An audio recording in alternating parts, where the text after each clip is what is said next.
Good evening, everybody. We're going to call the regular meeting of the Planning Commission and Housing Task Force to order. It's February 4th, 2026, 7 p.m. We'll call the roll. Michael Bender here present. Nick Prevost. Here. Doug McCracken. Here. Tina Rupp. Here. Aaron Torneo. Here. Said Megan wasn't here. And Dennis Tulamari. Here. And then are any of our Housing Task Force representatives here tonight? Yeah. No, we're not. Yeah, we had nothing on the agenda for them, so okay. All right, first order of business, we'll review the minutes from the January 7th meeting. Can we have a motion to approve them? Motion to approve the minutes. Second. Seconded by Doug. Any updates or comments on it? All right, with that, we'll take a vote. All in favor? Aye. Aye. Any opposed? Any abstain? All right, motion carries. Do we have any good correspondence other than what's in the packets? Oh. All right. We can move on to our first item on the agenda. This is the referral for the Hanford Commons residences, an application for site plan for affordable housing, development for 8 residential units at 99 Lynn Street, Residence A District, and construction of a new 7,000 square foot for 31 bedroom units affordable. So who do we have to speak for the applicant? Good evening, Attorney Marjorie Shansky. All right, I'll let you take it from here. Thank you. Good evening. I'm also here with, and if you could please admit from the audience or elevate them, Mike Ott. He's already been promoted. Oh, thank you. Yeah. Oh, there he is. And Susan Fields She's okay. and Mr. Picard may be there. He is representative of the developer. Would he be TT? Do you know? That's the only other person left. I can't see that. It just says TT, so I don't know who that is. Okay. I don't know any such appellation. Anyway, I represent the developer, 76 Elm Street. This is an application to construct a 30-unit apartment building under the provisions of Connecticut General Statutes 8-30G. So it has an affordable component with 9 units that are deed restricted for 40 years. 30% of the units, 15% of which will be for individuals who reach or meet the AMI of 60%, and 15% for those in the 80%. The proposed development, which I'm going to ask Mr. Ott to share with the commission, is complementary to the 99 Lynn Street across the street, and I think 109 Lynn Street. These are all essentially the same developer who has made a coherent, beautiful streetscape, a sort of destination sense of place with the street lighting and the sidewalks and the creating a neighborhood within the pedestrian node. And this is a continuation of that. Perhaps Mr. Ott could show the site plan if that were interesting to the commission. That'd be great. May I share my screen, Mr. Chairman? You're muted, Mike. Oh, Yes, it's okay. is that better? Okay. I just want to see if it looks like I can share my screen. Okay. Can the commission see my screen now? Yes. Yeah. Okay. So just for the record, I'm Mike Ott. I'm a licensed professional engineer and land surveyor with Summer Hill Civil Engineers in Madison. So this is the title sheet of the set of drawings that you all should have received. And I'm just gonna scroll down to one of the site plan sheets if I can. That'll give you an idea of the development of the proposed development, and I'll just give you kind of a brief overview. I think it's rather straightforward, actually. So this is this is Elm Street, as you can see on the right of the sheet, and Lynn Street running horizontally along the sheet. So it's right at the intersection. It's actually the planned development site is made up of three parcels. 96 Lynn Street, which is at the southern end of the parcel, 98 Lynn Street in the middle, and 76 Elm Street at the intersection. So these three parcels will be combined as part of the proposal to create the development. And let me see if I could zoom in a little bit. I don't know. Hopefully you can see that fairly well. So the proposal is to construct this building that you see here. This would be a multifamily residential apartment building, and it would provide 31 bedroom apartments.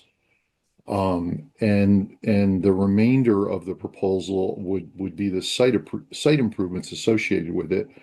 So the proposal would be to have two access driveways, one here, the southerly access driveway from Lynn Street, and a second, the northerly access driveway from Lynn Street. And this area, again, I don't know how well you can see this, would be the parking area.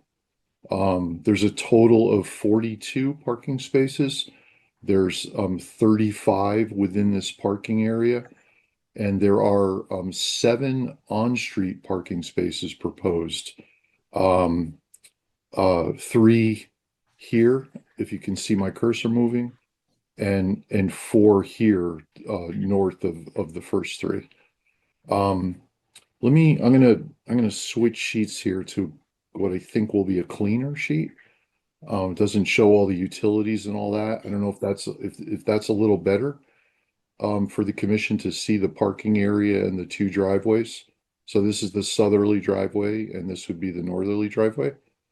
There's a 8-foot width island in the middle of the parking lot to kind of break it up so it's not a sea of pavement, and it will be planted. It'll be landscaped and also have decorative lighting within it, which Susan Fields will describe when I finish.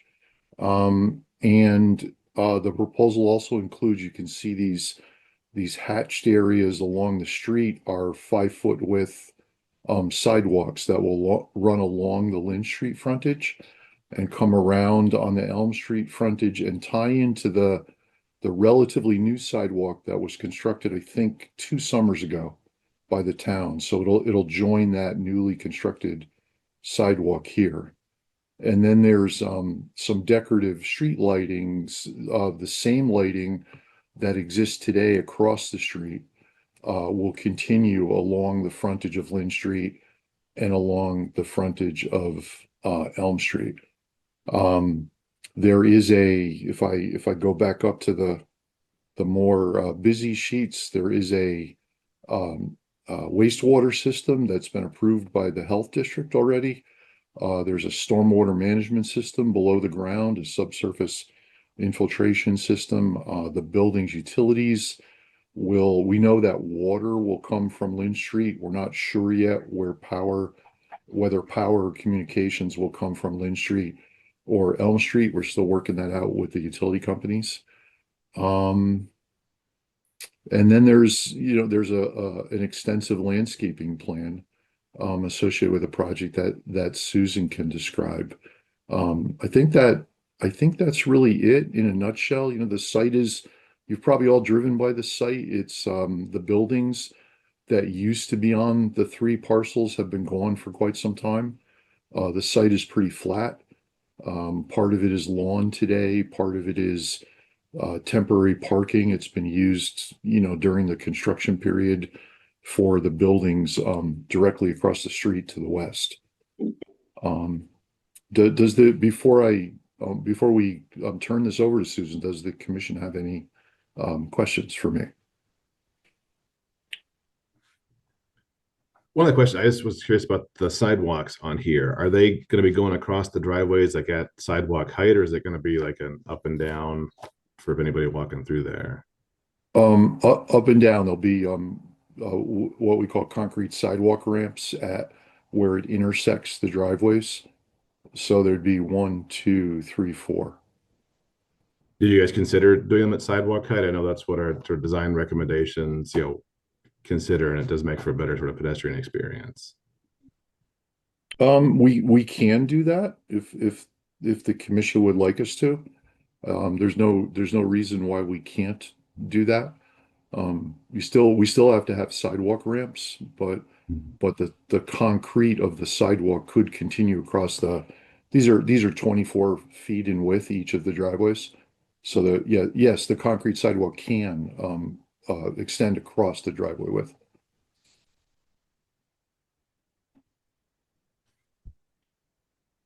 And it looks like just, I know it's probably out of the purview of what the development is here, but just in terms of like crosswalks to say the shopping center or even across the street to the other apartments, I don't see anything like those being proposed or discussed here. Is that something you guys have considered or would be open to considering or talking about? Not at this point. That would have to be looked at by the traffic engineer for the Yeah. project. Mhm. But we could certainly look into that. And yes, you're correct. This is actually the entrance to the plaza that Stop and Shop is in. Yeah, So I'm just thinking keep- of red and yeah, a bunch more units, a bunch more people. Like that could be a place that they may want to walk. And as you mentioned, this is the sort of pedestrian part of town here. So any chance? Yeah, there's a little bit, we could definitely discuss it with the traffic engineers. A little bit of an issue there. The roadway, the total width of the roadway is fairly wide. There's three lanes of traffic that you're crossing. So it would definitely have to be looked at by our traffic engineer, but we'd be glad to do that. Hmm. Anybody else from the commission have any questions? I have a question. I don't know if this is the right time, for you, Mike, but, so I see it's proposed to be 4 stories. And I believe it goes to like 48 feet, 3 inches. And normally we have a limit of like 2.5 stories and a maximum of 35 feet. So I guess my question is has the fire department signed off on the additional height? Can they get a ladder up that high? I assure you that this was, oh, I'm sorry. Do you want to weigh in, Mike? Oh, go ahead. Um, that we're cognizant of the regulation and also cognizant of the latitude that as an 830G proposal that this has in terms of the regulations. And part of our team is a code analyst and code expert whose mission is to work that all out with the fire marshal and the fire chief. And all of the equipment for the town has been provided to our expert, as well as the drawings. And I reached out to him today, although I wasn't able to reach him, to see if he had already initiated that discussion, but we're very aware of it. Okay, so it's in progress. It's Yes. not signed off yet, but it's. Not signed off yet, but Okay. we're not ignoring it. Okay, thank you. I guess related to that, Doug, I was just curious, do you know like what the height difference is between, say, what these buildings, the ones across the street, or even the ones, immediately behind it in the shopping plaza? Like how much of a height difference are we gonna have with this structure here? That's a question for Mr. Ott. Okay. Yeah, I don't know exactly. I do know, I guess I don't know exactly. I'm not sure of the heights of the 2 new buildings, directly across Lynn Street. But we could look at that. We did the plans for those. Mhm. So I could take a look and find out what those are or what they were proposed at.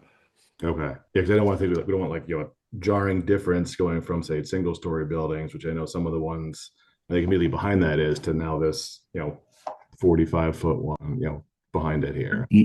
On the agenda at architectural review next week. Great. I have a question about traffic, and I don't know if this is trying to bring this up, but I know that first of all, I love the buildings across the street, they're all amazing. But Doro, I feel like they're using the parking spaces across the street because the parking there is very limited. And you said 42 parking spaces would probably only be for residents. Like, has this come up anywhere? Like, and I see the 7 spaces on the street also kind of make a concern. I use that street constantly. And I just feel like parallel parking on that street could become quite a nightmare. So I wonder about that too. I mean, I understand getting 7 extra spaces in, but is there a different way to do it without having parallel parking? And I want to No. back into that, Mike. When you were talking and showing the plan there, it looks like the parking spaces on street. Is that going into the property of a 96, 99, and 100? No, they're not. It might be hard for you to see it, but I'm going to try to trace it with my cursor. That's the property line right there. Yeah, that heavy line is the street line of Lynn Street, you know, the easterly street line Yeah, of Lynn Street. So, Is so the yeah, street these, wide enough for on-street parking? That would be my, I don't Oh. think it is.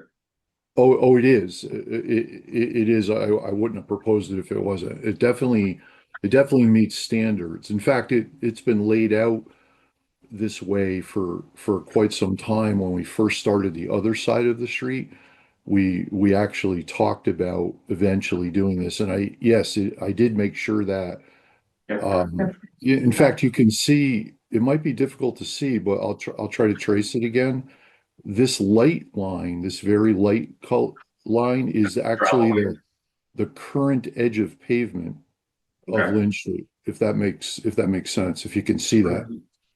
Okay, so where the parking is, it's not paved as of now. Correct, yes. It's Okay. grass. Yeah. Okay, Yep. that Yep. helps. Are those That helps. spots gonna be like reserved for the residents, or are those just like public street parking? They would have to be, you can't, Okay. yeah, we couldn't do that, you know, reserve it for a private development. It would be, you know, anyone could park there. So in essence, anyone from the neighboring businesses, like visiting the neighboring businesses could use those. So that would in essence give you more parking for like across the street. Was that kind of the thought behind Uh, it? no, the thought, it wasn't really, do you mean for the The 7 businesses on the spaces. other side of Elm Street, do you mean? Yes, no, the other side of Lynn Street, like Doro, for instance. Like I Oh, know the parking right. problem there. Right. No, not specifically, not specifically for Doro. It was, you know, the on-street parking was an early, I think you may have seen, actually, you were on ARB, I think, maybe at the time that we went through. Yeah, it was an early thought to you know, to be part of the streetscape to provide on-street parking. It's not needed to meet the parking requirements. The Right. parking requirements are met on site. So it's something that'll get discussed with I'm quite sure it'll get discussed with the zoning commission and with the, you know, through the town staff's review and the consulting town engineer. On the site plan that you have a copy of, Mr. Ott has provided an analysis of the parking requirement under the statute. Only 1 space for a 1-bedroom is required. So this is really actually theoretically ample parking, Right. from a for- regulatory perspective. No, my question was, I just know that people are using, so maybe Right. those 7 spaces could help the business across the street that are on the street that could potentially help them. With their shortage of parking. Yes, So, especially in the summer. yeah, I think it also helps kind of give it more of that pedestrian feel too, where you have, you know, sidewalks, Yeah. you know, street parking, and Yeah, that was the idea, and that's why the decorative street lighting also. Mhm. Yeah, the lighting, although it helps with the parking area, but it's really more for, you know, decorative lighting as part of the streetscape. Especially if next time you drive down Lynn Street, if you look at the lighting on, you know, in front of the 2 new buildings, it's obviously not for the parking areas. It's really just for the streetscape itself. And Michael, I think Michael Bender, I think you made a great point about the crosswalks too. I mean, so here, we're talking about all this parking and people walking in this whole area, right? Blocks and, there's sidewalks, but there's definitely going to be crossing required. And so, lighting certainly would help. The crosswalks would help a great deal. Yeah. Yeah, it is. I've noticed over the years, I don't live in town, but I'm in town all the time, and I've noticed over the years that there is quite a bit of pedestrian traffic on Lynn Street. Um, and we did, it just came back to me, early on, we did have our traffic engineer look at the potential for a crosswalk, and that's why I remember the difficulty with the roadway width and the 3 lanes of traffic. It's not to say that it can't be done, but it probably needs to be revisited. Yeah, What yeah. about Main Street, the new system they just put on Main Street, you can really see those signs and then they're flashing. Cause people are definitely gonna need to cross Elm Street there, like to make it, the whole point of this whole section is like, oh, look, we can walk everywhere and Yep. it would be great to be able to walk to Stop and Shop without worrying, cause people are kind of, it's dicey even trying to get out of Stop and Yeah, Shop. right. It's like, Yeah. don't It's a turn great- left. That's a great point. So it could be something, I guess the town department, whatever, can figure out, but. Yeah. Yeah, it's something, it can be done. I don't mean to say that it can't, it can't, engineering wise, it can be done, but it needs to be looked at carefully because of the, the width of the road. Yeah. If there are no other questions at this time, Susan, perhaps you could discuss your landscaping plan. Yes, certainly. Oh. Hi, Susan Fields, a landscape designer in Niantic, Connecticut. And I'm going to see if I can share my screen. I'm hoping I can figure this out. Oh, here we go. Share. Okay, can you all see the landscape plan? Yep. Wonderful. So the landscape around the building is very in keeping with what is happening on the buildings across the street. So we have a continuity, a feeling of neighborhood, a feeling of everything's kind of continuous between the properties. So we have a very similar plant palette going across the street. So there's dwarf boxwoods, excuse me, hydrangeas and other flowering plants that will happen during the season. We also have a tremendous amount of street trees. We're using the same Zelkova serrata, which is a great street tree. It was started actually at the Doro location. They had them there, and we continued them down through the properties so that we have continuity, but introduce some other species to have diversity as well. The existing arborvitae hedge, if you can see my cursor moving, this is already there and already established so that we can create separation between the homeowners and the commercial areas around them. They all work with the lighting that Mike already discussed. They're not competing with one another. And at the front of the building, in this area here, we offer the same kind of attributes that the other buildings had, with a seating area, a grill area, just a private space for the people that are staying at that live here to commune together, I guess is what I want to say. That's really it. It's a very simple planting plan. Like I said, a lot of trees are being reintroduced to the area, and the planting plan is just reflective of what's happening across the street where we designed earlier. I'd just like to pay you a compliment. I love what's happening across the street. I mean, Oh, thank you very much. notice the plants and the layers that you have. Really nice job. Here's something that we were talking about, like the town in general, bikeability, walkability and stuff. Is there a chance that, for instance, maybe people that are, I don't know who will be living in 1 bedrooms, but maybe a lot of them might bike. Do you have bike racks at your other Yes. property? We have them on every property has a bike rack. Okay. Each building has its own bike rack, and this one is located here currently. Nice. Yeah, so we definitely have a bike rack for every location. And again, along with the spots for people to kind of come together and create a community sense. Nice. I don't know if there's any, it's very Oh, simple. yeah, I'm just curious about are the trees like native or are they on like the recommended tree list, the town, I think? Yes, they the are. committee There's nothing published that's on the out? invasives.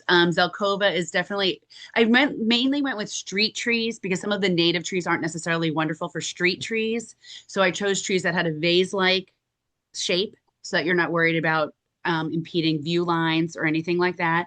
And then Gladitia is a native plant on the list, and it is like a lighter area plant, a tree. So we're not having a lot of heaviness up the street. So you have good view lines and everybody can see without any low branching happening. I'm glad to see the trees coming back here. There were some big, healthy trees Yeah. before all this started here, so it's good. Yes, we'd like to get the bring it trees back now. in. We understand the importance.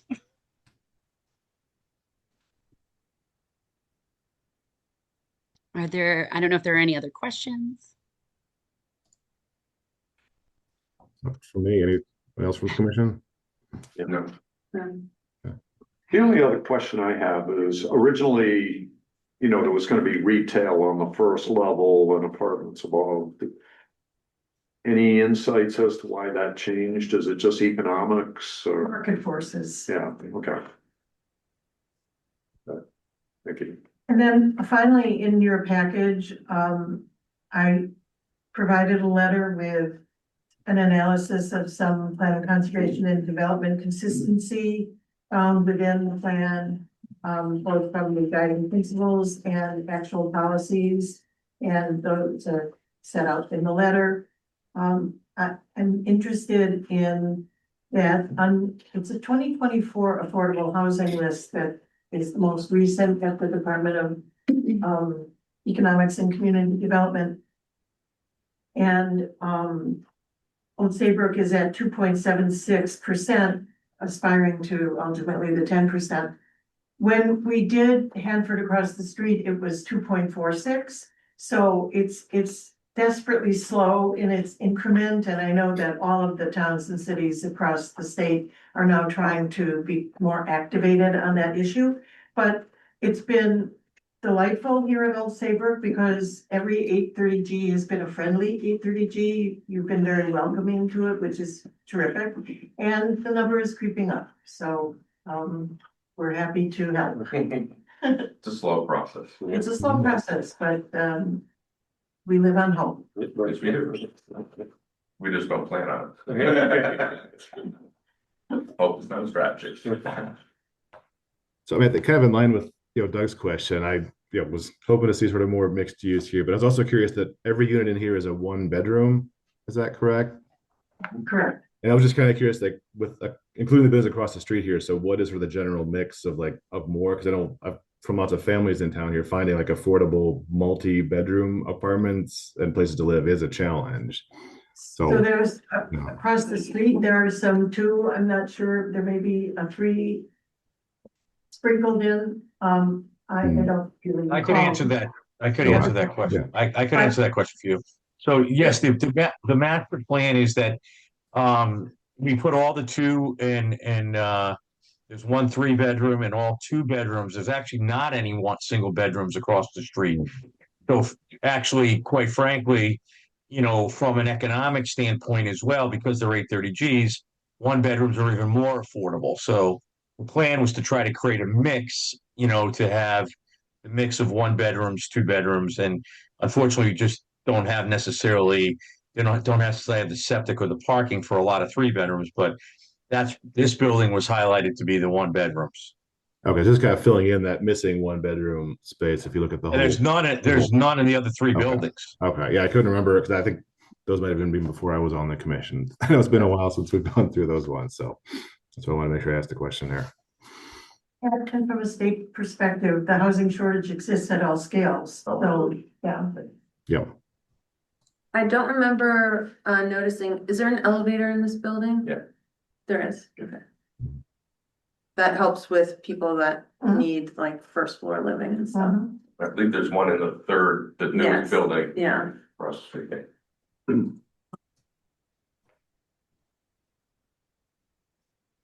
I had a couple more questions. Anybody else? No. Yeah, one of them was just about, I know we've got like the 2 curb cuts on here. Is that was the two required, or would there be any way to kind of even go down to one? Just again, from like the pedestrian standpoint, having, multiple driveways does make it a little bit less pedestrian friendly. Is that a question for Mr. Ott? Yeah, I'm not exactly sure who would be answering that one here, but that was, yeah. Yeah, I don't think given this site that that we could make the traffic circulation wouldn't interior on the site wouldn't be as easy or convenient if we were to limit it to one driveway access point. And the two curb cuts are significantly far apart.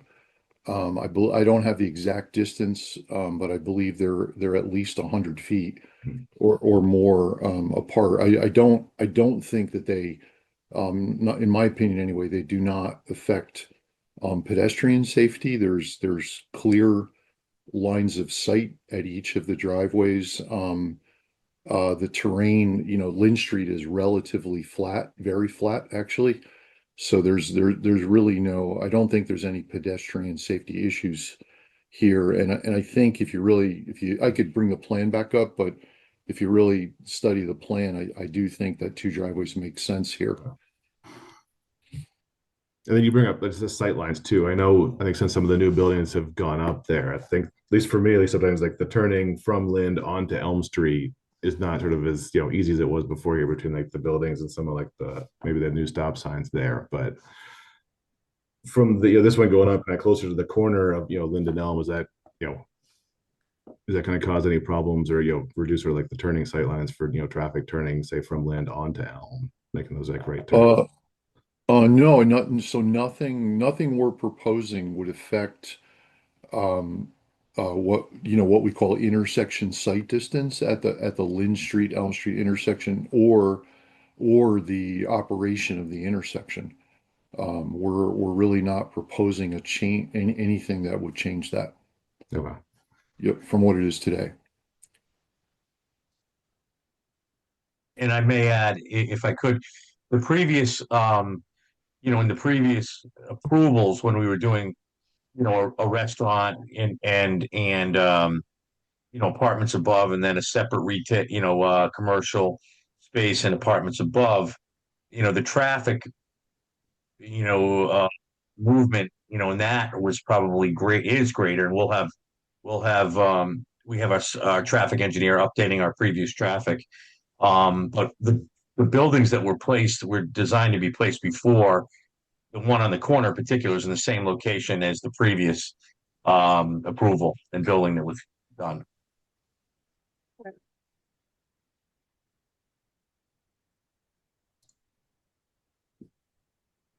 Thank you. Any other questions from the board, or do we even have anybody in the audience here? Yes.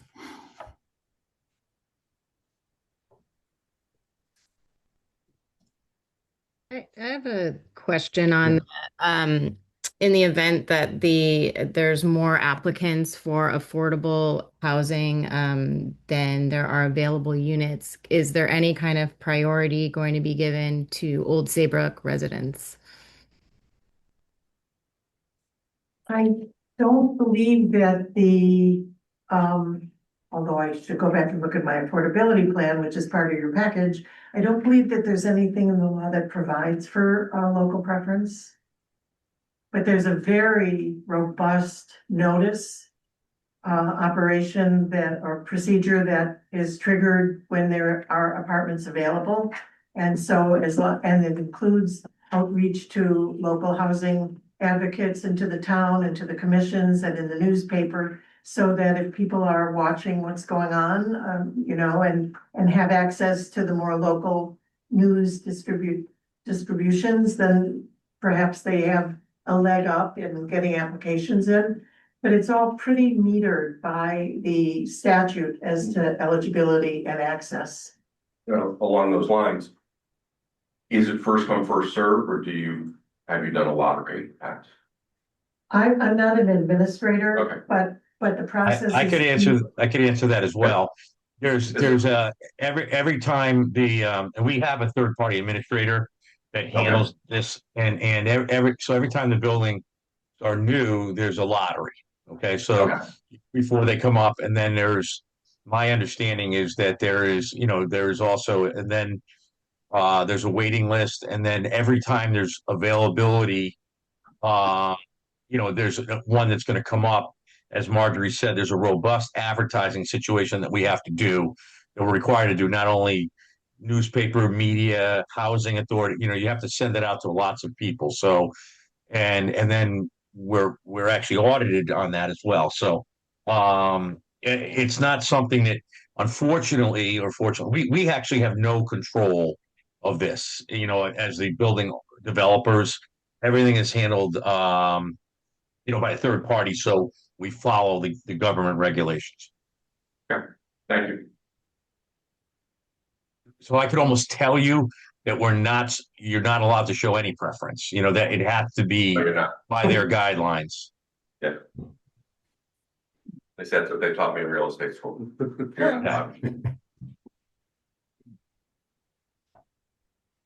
Yeah, any other questions or comments from the commission here? I think, we have lots of stuff in our plan around, increasing affordable housing, like, I think, Mashansky, you sort of mentioned here. We also cover out, the mixed use and, business is something we sort of wanted to try to get into here if we could, but, yeah, I think we've heard some answers to those questions as well here. So anybody ready to make a motion on this one? Yeah, I'd like to make a motion that we recommend for approval, the referral on Hanford Common residences. The guiding principle, the letter that Attorney Shansky provided points out parts in the plan of conservation and development that this adheres to. I think we're in good shape. Can I add to that? Sure. Can we make it contingent on the Old Saybrook Fire Department signing off that there's no public safety issues from the increased height? Sure. And maybe some of the conversations with the traffic engineer in town about, adding crosswalks or, improving some of the pedestrian access to the other properties nearby. Okay, I'll second it. Okay. We got a motion and a second. Any discussion? Mike, did you want to add, you said you wanted to add in about the crosswalks? Yeah. Mr. Odd had talked about, having conversations with the engineer around what could be done, around the crosswalks, I think across both Lind and Elm there. Okay, thank you. All right, was there any other discussion? If not, we'll take a vote here. All in favor? Aye. Aye. Are any opposed?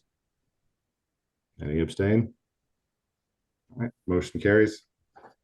Thank you very much. Thank you very much. Okay. Thank you. Thank you, everyone. Thank you. Thank you very much. Thank you. Good night. Thank you. All right, ready to move on to agenda item. Would you want these prints? Yeah, do you want to be fine? I know they're very expensive and, Because of. Oh, here you go. Well, No, she cannot. Okay. I don't need them after tonight. Oh, yeah, they're better for this year, we wanted one. That we'll recycle. she doesn't want them. No, I'll just say, all right, I'll say. Or I think there's a recycle bucket here. yeah, there's a bag over there. Yeah, they're like hundreds of dollars. Yeah. All right, ready to move on to the next item on the agenda here. So we have B, we have the Whispering Winds application for site plan approval for affordable housing development, GS 8-30G to construct 12 dwelling units and retain existing 2,453 square foot single-family dwelling unit and 1,274 square foot appliance repair business at 846 Middlesex Turnpike. So Can everyone hear me okay? yeah, Yes. you here to speak on this one, Joe? Yes, Joe Wren, professional engineer of Indigo in Old Saybrook.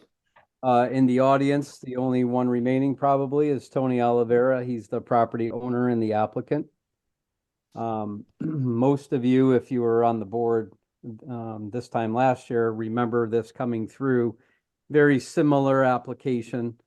It's 12 units. The location is where Beach Appliance is on the east side of town off of that Turnpike, kind of across from where Seal is, so over in that area. The plan has not changed much at all.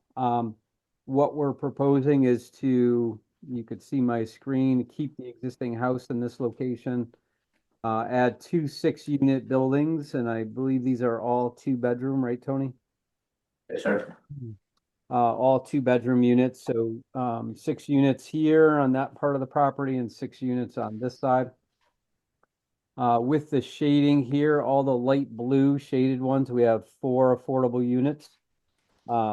The house is considered 1 unit, and then we have 12 new ones. So the 30% with 830G would be 4 affordable units. So the light blue shaded ones are the affordable ones that are consistent with the affordability plan. And then the pink shaded one on the end of the rear building is an adaptable unit. So if one needs to be accessible for an ADA resident, then that unit can be adaptable to accommodate an ADA person. So in a nutshell, the reason why we're back in front of you is most of you may know the town zoning commission originally denied the application only because of they thought they needed more information on the well water that serves this particular development. Since then, of course, the applicant and the applicant's attorney appealed that decision. That is still in the courts right now. In the interim, Tony had wells drilled out there in these locations. He had the water tested for yield and for quality. Everything is excellent. The yield on both wells more than you could ever ask for to service this entire property and others like it. So the yield is no problem. He has several reports on that. We even went back to the fire chief, who was all set with the plans previously, but we included a couple of dry fire hydrants and locations of his preference. We do have a large fire tank here underneath the parking lot in this location. Dry hydrants in his chosen locations out by the street. And he has fully signed off on everything from a life safety and firefighting standpoint on this property with the wells. Obviously, the wells would not serve as fire protection, but there would be a 30,000-gallon tank below the parking lot that they can draw from in that location. So all of those details have been worked out. So what the applicant chose to do is just to resubmit this application with this new fine-tuned information to the zoning commission without much change otherwise, other than some minor things like more fencing as requested by the neighbors, some other things clarified, backup generator that's not required, but it's something that Tony felt was the proper thing to do. It could back up the well systems on the property, which isn't a requirement, but he chose to do that. And they had a couple propane tanks back here too to service the units and that generator.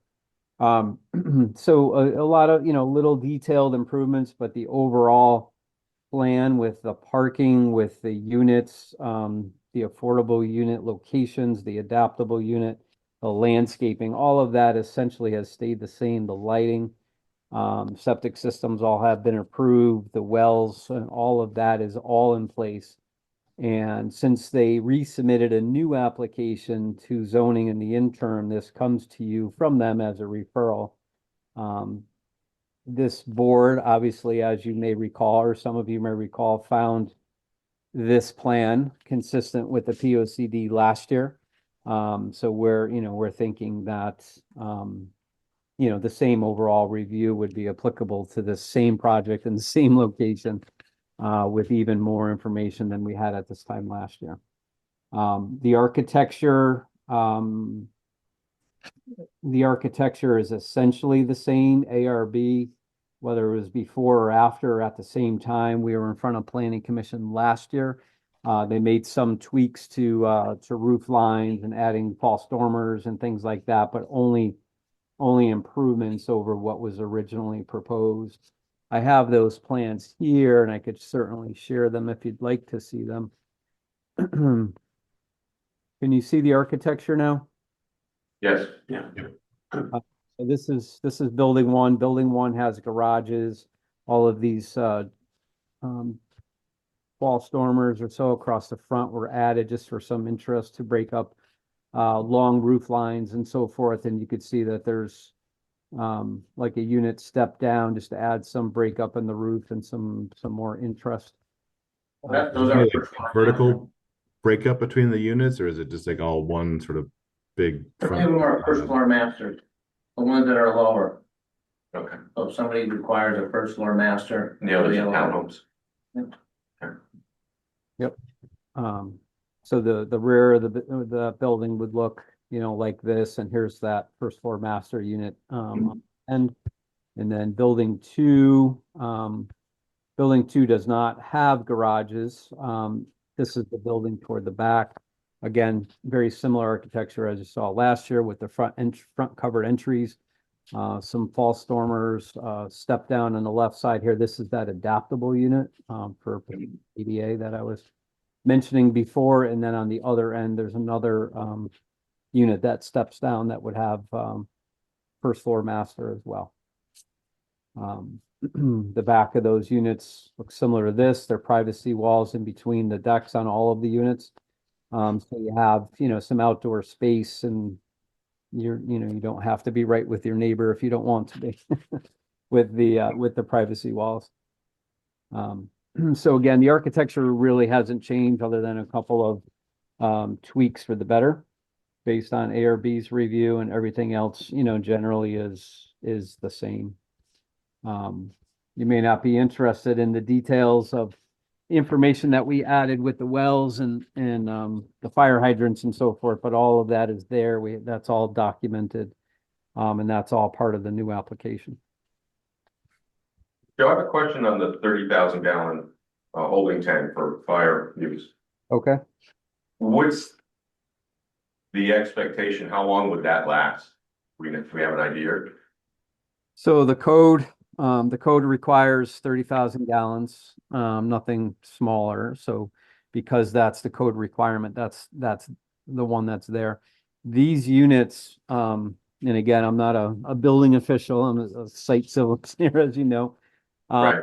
I learned a lot through this project and other projects, and these units are actually treated like similar to single family homes because they all have firewalls in between. There's no unit above or below another unit. They're all townhome style, and they have 2-hour fire rated walls in between each unit. So one could burn essentially, idealistically, right, for 2 hours before it spreads into the one next door. So the idea is that 30,000 gallon tank would be more than enough water to fight the fire in that one unit and not spreading to the whole building. And then of course it can be refilled. The tankers have 5,000 to 7,000 gallons of water on them. Right. That they could bring to the site, whether it's Old Saybrook or Old Saybrook and Essex, whatever it may be. There's a whole plan, which I could scroll down. Okay. I saw that plan. That was helpful. I was curious about where that number come from, but if that's what's in the code, that makes sense. Yeah, 30,000 gallon minimum. I think it may even be in your subdivision regulations, consistent with the code, with the fire code. But we provided this whole entire plan that we specifically reviewed with the fire chief.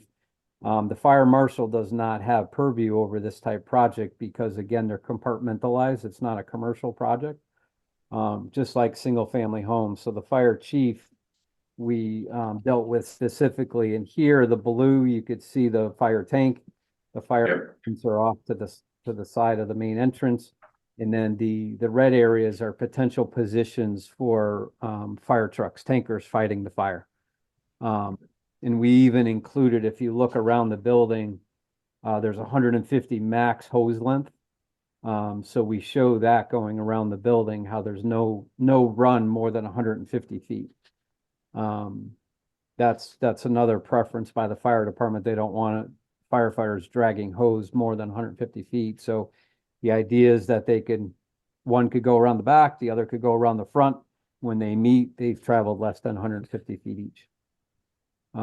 We did that for both buildings. We've created an H20 traffic rated kind of plaza, if you will, out in front of building number 2, so that the fire truck could actually park in front of all the units within a certain required distance. If they had to, if one of those units, those back units were on fire, the fire tanker could pull right in and be within close proximity of that unit that they are trying to extinguish. The Are fire. we going to prevent people from like driving their cars up onto that, just parking there? Well, if you look at the details on the plan, we talked to the fire chief about that, and it's all striped and signed as fire access only, no parking. Yeah, I'm sure we can't put like any bollards or anything up there, so it's just Yeah, the condominium documents, all, that's all in there too. When someone signs a lease or if they purchase a unit, that hasn't really been totally figured out yet. But either way, that is going to be restricted, like nothing permanent. Someone can't build an outdoor kitchen out there, anything that would be an obstruction. But on the detail sheets, we have all of those details too, that you may have seen. I remember seeing some mention about the Yeah. sign or something. How does that tank get filled? Is it filled from the wells, or is there like, do you know if there's like some schedule they're going to bring trucks in? Or Yeah, there's a, make sure that it stays full and is full when it's needed. yeah, just like you would fill your pool, tanker trucker would come in, fill the tank. It's the responsibility of Tony initially. And then once the HOA or the condominium association takes over, part of their HOA fees or condo fees would go toward constant inspection and topping off of the tank. Hopefully, there won't be a lot of water lost, because if it is, that means the tank's leaking. It is a one-piece fiberglass 30,000 gallon tank, just kind of like when you see them redoing the gasoline tanks at the gasoline station. Those type of tanks, under the ground, and it's just all one unit. Fiberglass doesn't corrode, 50, 100-year useful life before it needs to be replaced. So it's, they're very, they have a lot of longevity, very durable. Up on this sheet here in the top corner, you could see the no parking fire department connection, no parking beyond this point, fire access lane, and then we even have some details on striping in that area too. But if you have snow like we do now, you can't really see the striping, so that's why the signs are there also to double up on that.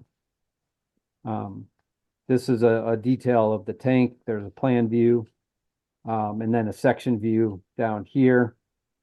This goes over to the dry hydrants, and then you could see their access for filling, checking, and for venting and so forth. All of that is incorporated into the plans, and these are things that aren't really necessarily required, but since it's on well water, Tony felt that it was a good idea in working with the fire department to, especially what we see happen in Otter Cove occasionally with limited water supply, no hydrants. We wanted to make sure that this particular development was safe and it met the fire chief's expectations, which it does.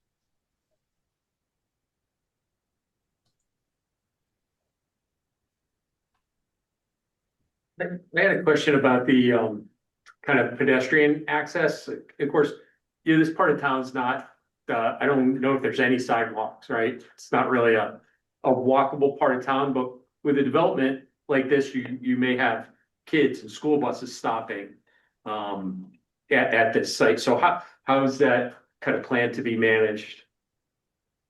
Yeah, there's, like you said, there are no sidewalks on this end of town, period. Not just Right, in the vicinity of the site.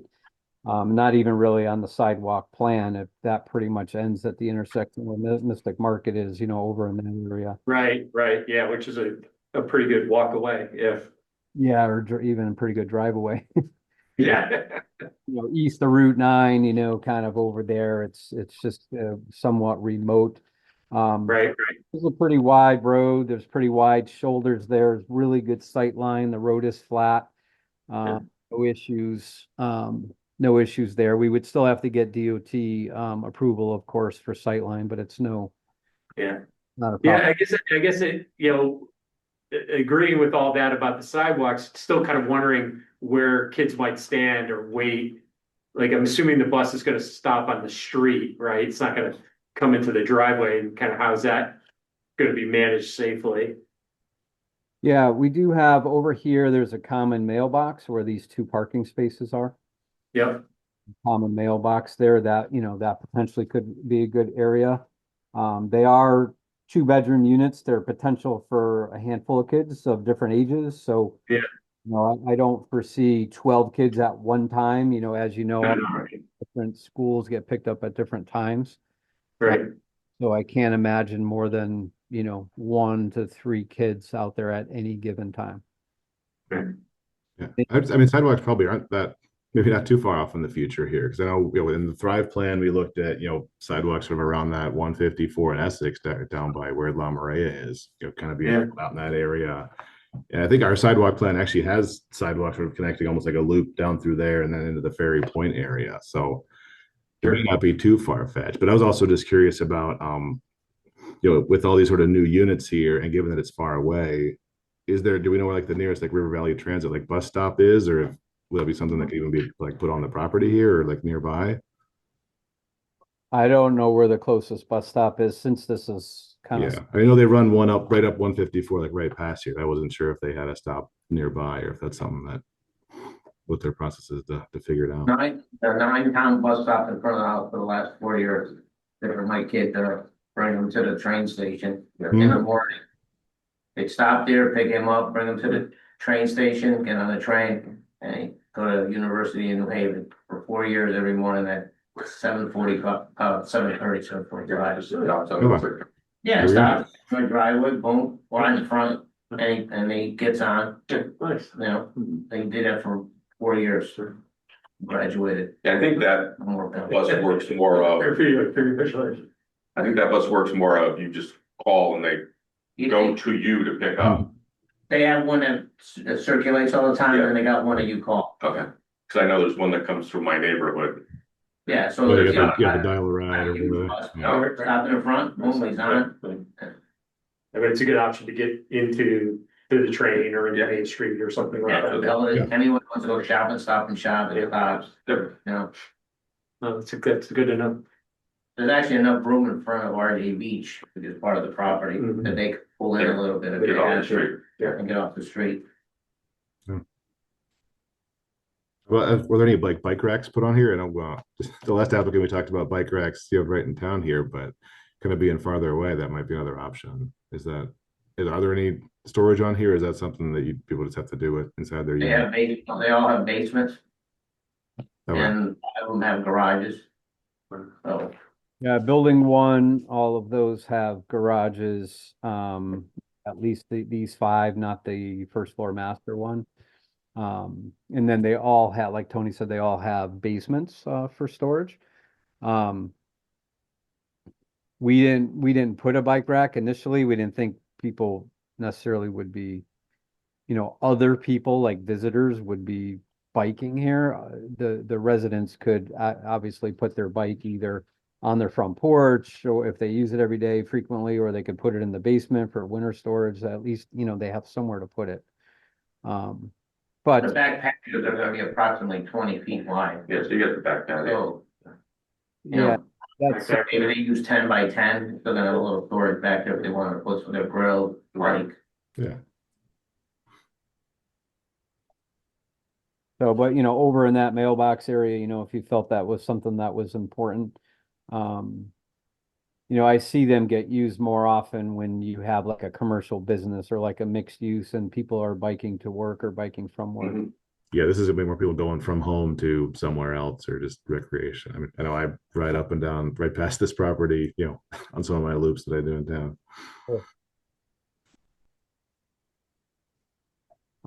The two at the entry, I had that plan up earlier, but the entry, we have these little houses, they're not houses, they're not habitable, but they're the well houses. So each one is built over the wellhead. And they match the architectural style of the buildings. Similar coloration and so forth. And the front elevation will have the sign with the logo that all went through ARB and the address of the property.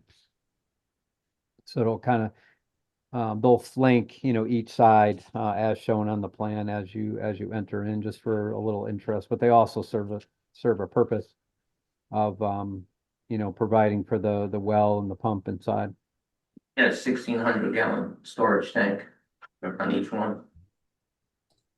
Looks good. And the other picture, Joe, that's RGB, which is totally remodeled already, but that's how it looks. Yeah. That's how RGB looks now. Looks much better. Are you seeing it? Yeah, I've been And inside. actually the I sun, won't talk about the inside, but the outside. no, actually the son stayed. His father retired Okay. in Florida. All And right. the son took it over, so he's staying. Good. So now it's just gonna be called beach. Okay. Yeah.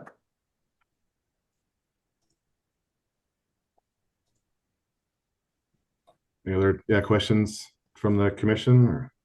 Yeah. Hi there.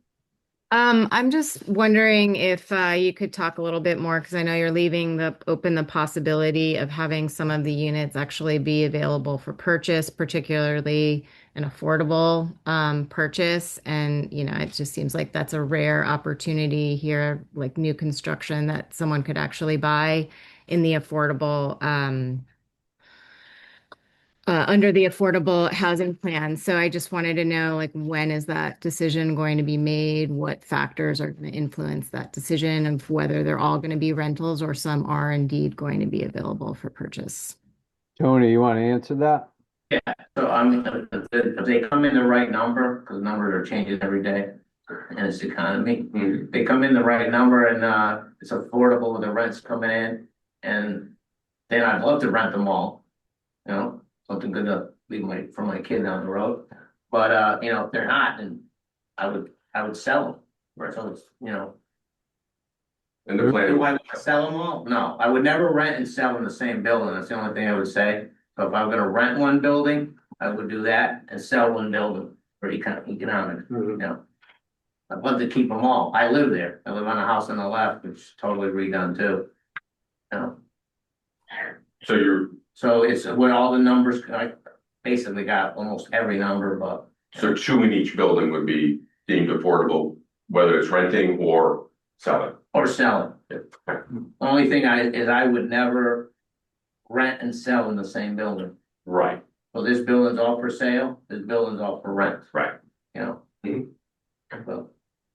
Yeah, I'm not even sure that that's possible with the way condominiums work and so forth. But either way, it's either going to be all rental or all sale, right, Tony, or one building sale. yeah. So Cost of everything else nowadays. Right. Aaron- It's the problem, you go to sell. Aaron's Because question, if one owner owns majority, it's hard to get financing for the purchase. That's all. Yeah, and if I own 6 of them, Yeah. and I'm renting them, I'm still paying HOA fees on 6 of them. Yes, but the way a bank looks at it, Yeah, you have power over 6. You determine what the HOA does. yeah, So they don't like it when one owner owns more than 20%. yeah, I've been at banks, some banks like you to sell them all, some banks don't even wanna talk to you unless you're renting them all. Correct. Absolutely. They want that mortgage to go on forever. Absolutely. Absolutely. They don't want you to pay them off after a year. so Tony, Aaron's question ultimately was, when will that decision be made? I don't know, within, because we've been putting more and more money with the tank, with everything into it, since we started this process last year. But I gotta see what the final number is, All the numbers that were done last year, everybody's modifying them because everything went up. So I should have them back, within them. By the time we go through this process, and get the zoning, which is I think March 2nd, believe, I'll have that answer. So, Okay, so over the next month or two, Yeah. Everybody's modifying their estimates from last year. Interest rates are coming down, so it's a little bit better. modifying down, right? Huh? Modifying downward, right? Yeah, material's going up, but Yeah, at least something's coming down. oh,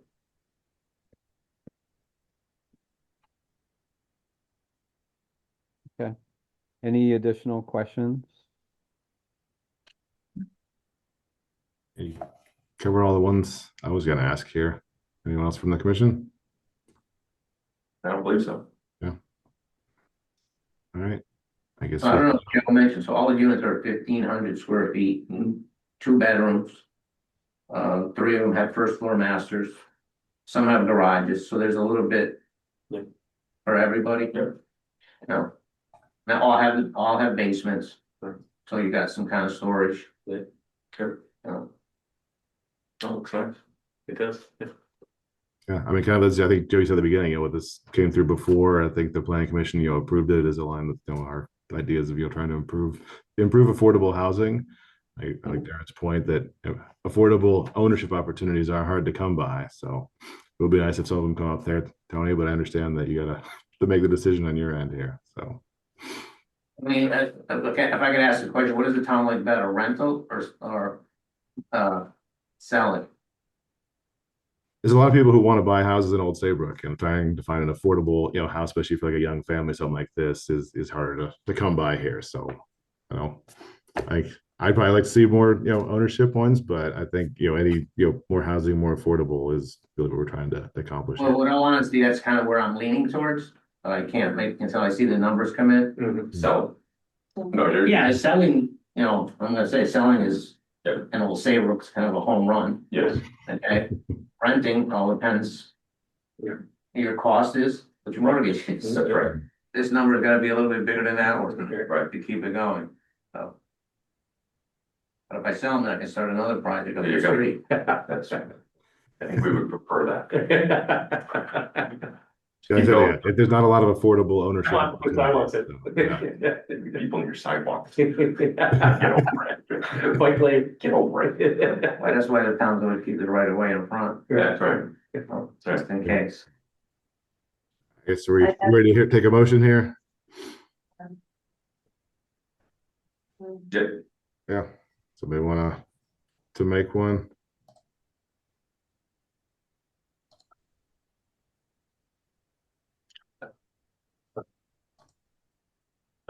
I'll make a motion for that we recommend approval to the zoning commission based on the application being consistent with the plan of conservation and development, and that it expands affordable housing in town, creates attainable housing options for young workers and retirees, and it also supports mixed-use development because there's an appliance repair shop right there.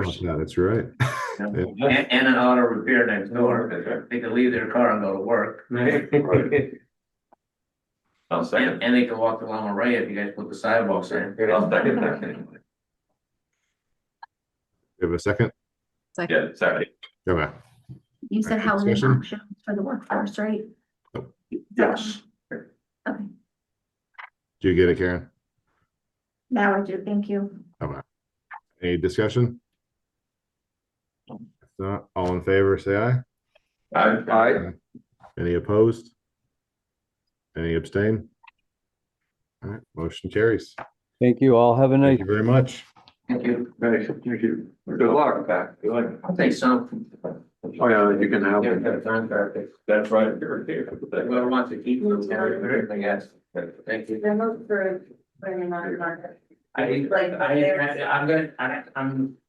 I have to agree. That's what I'm leaning, Like part of the. So another thing I didn't get talked about in this, even though it's affordable at 30B. Yeah. And you can break boundaries, zoning boundaries, we didn't go past. Right, It was like if it wasn't. you stayed affordable, within the boundary. Everything exactly the way Joe did it, and stuff like that. Mr. Penrose, you said for work, attainable housing options that's for the what I'm workforce. reading. I kind of said young workers and retirees. So I've expanded, Get equity, and then they can. Expansion of affordable housing. affordable housing, get people, and then creates housing options for use of retirees. Full workers and retirees. That was it. Because they now have. Was there a third? Was there a third after that? Another thing. And also is Let's say supports sell mixed all use 12 development. 1 year, that can put them up fast, a lot of people. So you sell them all 1 year, you have to also contend with all the money coming in capital gains, and now I gotta go buy the farm from Earl. And put another something in there. We still need to make. And then also you gotta reinvest it. I think All right, that thanks, helped. John. Oh, I have, He actually sold it, just in case. I don't know if this will be any help. We should move on, just the next on the agenda is, do we have any committee reports? I have This is out today, so, brief committee report all right. from inland wetlands and water courses. I've seen. Oh. I want to pay. Yes, Yeah. Okay. And for inland wetlands and water courses, there are 2 violations Thank you. kind of under review. There, they're both in process of being corrected, and the property owners are being cooperative, so they're kind of moving forward properly and at a decent pace at least. And then Aquifer Protection Agency is something that is part of inland wetlands, but only comes up kind of sporadically a bunch. I think it's 4 or 5 locations were re-approved. I think it's on a 5-year basis. So they were all inspected and approved to be in compliance. So it's kind of basically just all good news from what they expected, what they were looking for. Good. So you said there's like a couple violations you're Yep, working through, like without getting into detail, Yeah. can you just summarize what? Yeah, so it's they're pretty subtle. So 2 properties, kind of similar things where people were doing work or storing material kind of a little bit beyond the boundaries In the of, wetlands? yeah, Okay. yeah, where, Like storing wood or? no, more like, boats? in, brush, trash, dirt, kind of almost like, construction, like a staging area, Okay. kind of things. More than a brush pile? Yeah, not just like a homeowner cleaning up, but Right, like okay. a business doing a little bit more than Okay. they were kind of originally cited for, yeah, so they just pointed out and they're like, oh, all right, well, give us 2 months, we'll clean it up and get back in compliance. Good. Thank you. Very good. I'll just report out, so I'm on I'm a RiverCog, planning committee representative. Mike is alternate. You missed the last I meeting. missed the last one. Okay. It was But I had- exciting. Yeah. And Megan, who's not on this call, but she's on the commission, she gave an overview of the new House bill that got approved for affordable housing in Connecticut. It is extremely complex. And it's like a mathematics type workout, but it places a huge burden on the cogs. So RiverCog is gonna be our representative. They represent, I believe it's 17 towns up and down the river. They need to look at all 17 towns, get an allocation from the state, allocate it out to each town, what our affordable housing goal is gonna be, but it's a very heavy lift for them. And of course, they intend to partner with us, representing Old Saybrook, the planning commission here, but they need to partner with 16 other planning commissions. It's a lot of work. I think they'll be hiring people to make that happen. But I'm not gonna go into detail because I'll let Megan explain it. She's got this PowerPoint. Yeah, well, I think they're planning to come to that special meeting without April 1st, I think. I know we moved one of them up to 6 because I think RiverCog is coming to kind of talk, I think, some about what they want from us specifically. Yeah, it's not to be underestimated how Yeah. much work this is gonna be just to meet the requirements of a bill, never mind get affordable housing built, just to, you know, say we're playing the, you know, we're doing our part. That's all. If I could, Michael, I'd like to also add, you know, I was at the Kate as well for their presentation and then the town meeting for, the old Doc Dine, property, which are both interesting projects and investments in the future that the town's talking about making, but it really got me thinking about the plan of conservation and development and how, so those are investments, I feel like, for a certain portion of town and not really for everyone in town. And one of the things in our opportunity section here, of course, is that we're you know, seeking to be a place for residents of all income levels and all access. And so it just kind of highlighted to me that we don't see in front of the planning commission plans that are particularly targeted to create opportunity for kind of the most vulnerable people within the population here in town, maybe the lowest income people. So something like a plan that says enhances and expands youth and family services versus enhancing and expanding the K, or not versus, but in comparison to kind of the two different populations that they serve. So it was just something that was on my mind. I thought, you know, we'll kind of get it out to the commission here, and maybe we can or can't find a way to kind of make some of that, invite some of that type of activity, targeting that portion of the community. Yeah. Yeah. How are we going to go about, doing? In the update. Yeah, heard it. I didn't get a chance to go to the meeting on the Saybrook Point here, so I know the recording's out there, but Yep. anything different from the last one that is worth? It was longer, if possible, and I tell you, just my gut reaction is really 50-50. You know, there's certainly vocal people on kind of both sides, pro and against, and it's going to be, you know, like so many things, probably just going to come down to who turns out and in cast a ballot. When is the vote? Do we? End of March. Yeah. End of March, okay. Yeah, You know, go ahead, Tina. well, if you were in the middle of talking, you can. I was gonna say, I think from us, like if it ends up, the vote ends up being favorable, then whatever plan I think is put together for that area is something we'd want to make sure we have a chance to weigh in from our open spaces and connectivity and transportation and Yeah. Well, you know, something that keeps coming up for me, which has something to do with what you just said about youth and family services. Now, I have teenage girls in high school. They've gone through the whole school system. Parks and Rec was really great when they're in like middle school, but there's nothing for teens to do anywhere. And I don't know if the town could, you know, between youth and family services and Parks and Rec, like, I don't even know what the answer would be, because most people just entertain in their homes or they have, you know, things to do. But it's like, there literally is, we don't have a movie theater. There's like nothing. Yeah.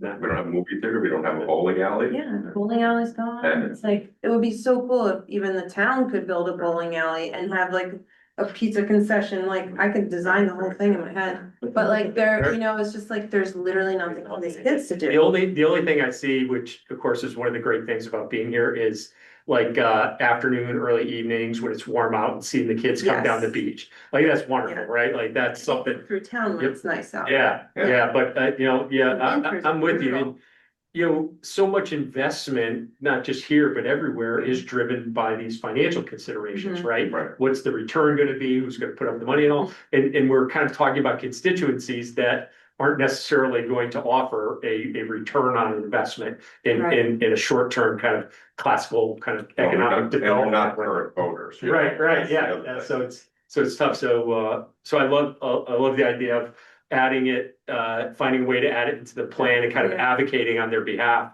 as part of the planning process. I do know. Yeah, I was wondering, are there sections, there are things we should, recommendations or policies that would make sense to almost amend to the plan in certain sections to kind of call those things out more as things we're looking for. More I know, specific.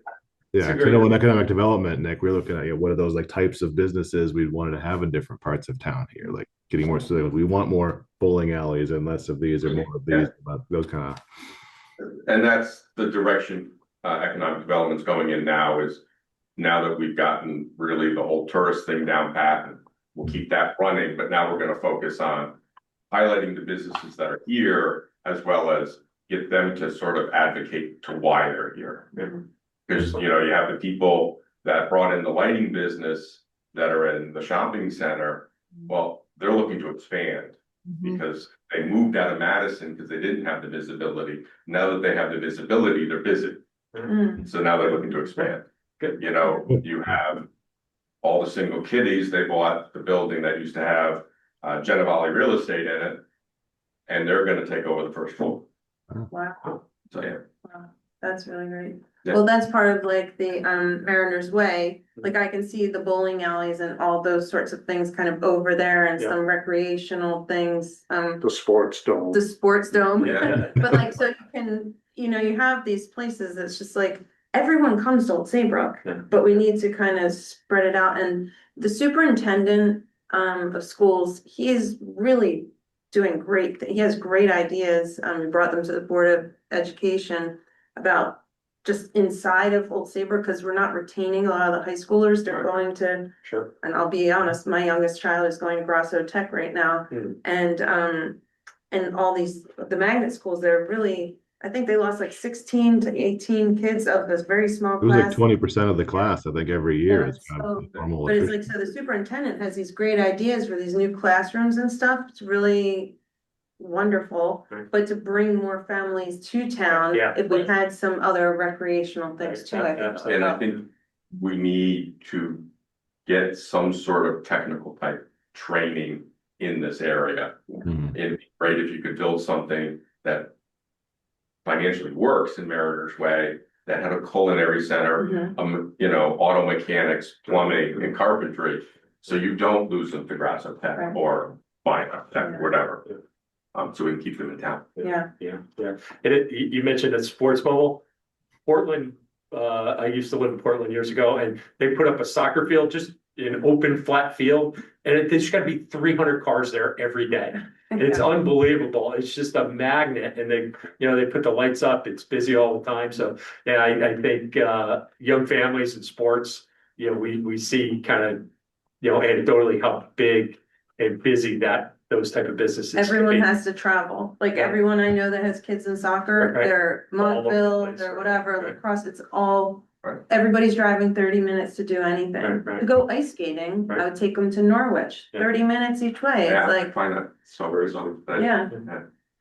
so it would be great because we are a hub to Yeah. get some of that Yeah. stuff back. Yeah, we are kind of like our plan says we're like a regional. Yeah. And we need to embrace that, right? Mhm. Stop fighting it, embrace Right, that. yeah, Yeah. it's good. It's a good way of looking at it, yeah. Yeah. And I mean, sometimes go as far as like creating almost like a whole master plan of like what sort of they want the town to look like and more specific, growth and development ideas. I think our plan has sort of been more, high level and, generic here, but kind of given this kind of like, do we need to get not necessarily exactly want an ice rink on this property, but some more kind of conceptual ideas, kind of like we saw on the Thrive one, like, well, here's what could be done here. Here's some of the options of ways that could be. And then, with Mariners Way, we kind of trying to recruit some developers and to bring us things that we kind of talked about. What about, has any recruiting ever been done of, employers that would provide the kind of salaries for families to be able to afford to buy houses here in Old Saybrook? Because I think the problem is, there's a lot of great small businesses and, I love the small businesses, but those jobs are not paying people enough to, get on the property ladder in Old Saybrook. So. Yeah, just like the schooling, right? Even if they stay through school here and then they go off to college, they're probably looking for jobs that there's maybe only a handful of those type of jobs available here directly in town. So that's a tough balance. I sit here from out of state for my job. I think Well, I did the same thing. I just came from Boston, right? So yeah, you go- right. I know you're the you same go to thing. Boston to work, you come home to relax. So that was a fun conversation here, but I know said Chris Costa's out. Was there any staff report or anything that Karen was left behind or? I don't have anything now, so, yep. Great. All right, unless there's anything else here, could take a motion to adjourn. Motion to adjourn. Second. Second, all in favor? Aye. Aye. Aye. Any opposed? All right.